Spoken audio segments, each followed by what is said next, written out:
Welcome back to మన తెలుగు మాట. ఈరోజు మనం హైదరాబాదును శాశ్వతంగా మార్చేసిన ఒక సైలెంట్ రెవల్యూషన్ గురించి తెలుసుకుందాం. అదేనండి Gachibowli growth and development. 25 years క్రితం ఇది కేవలం రాళ్ల నేల, ఖాళీ రోడ్లే. అంటే నమ్ముతారా? టవర్లు లేవు, ట్రాఫిక్ లేదు, ఐటీ పార్క్ కూడా లేదు, కేవలం నిశ్శబ్దం మాత్రమే. ఇప్పుడు ఇది దేశంలోని శక్తివంతమైన డిజిటల్ హబ్లలో ఒకటి.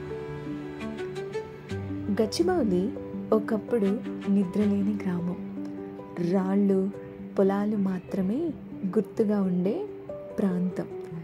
గచ్చి అంటే సున్నపురాయి, బౌలి అంటే బావి. ఒకప్పుడు ఇక్కడ బావి, చిన్న కోటలు, రాళ్లతో కూడినవి ఉండేవి.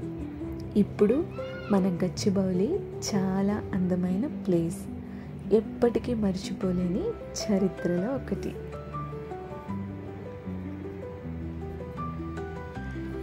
2003లో హైదరాబాద్ ఆఫ్రో ఏషియన్ గేమ్స్కి ఆతిథ్యం ఇచ్చింది. స్టేడియంలు కావాలి, రహదారులు కావాలి, అందుకోసమే గచ్చిబౌలిని ఎంపిక అయ్యింది.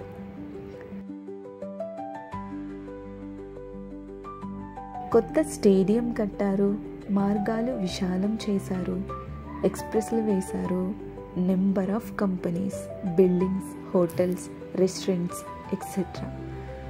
మరి ఇంత బ్యూటిఫుల్ ప్లేస్ని మీరు ఒక్కసారి కూడా విజిట్ చేయకపోతే నైట్ టైం కూడా చాలా అందంగా కనిపించే మన హైదరాబాద్లో ఈ గచ్చిబౌలిని తప్పకుండా విజిట్ చేయండి. Thank you all. మళ్ళీ కలుద్దాం మరి ఒక ఇంట్రెస్టింగ్ టాపిక్తో.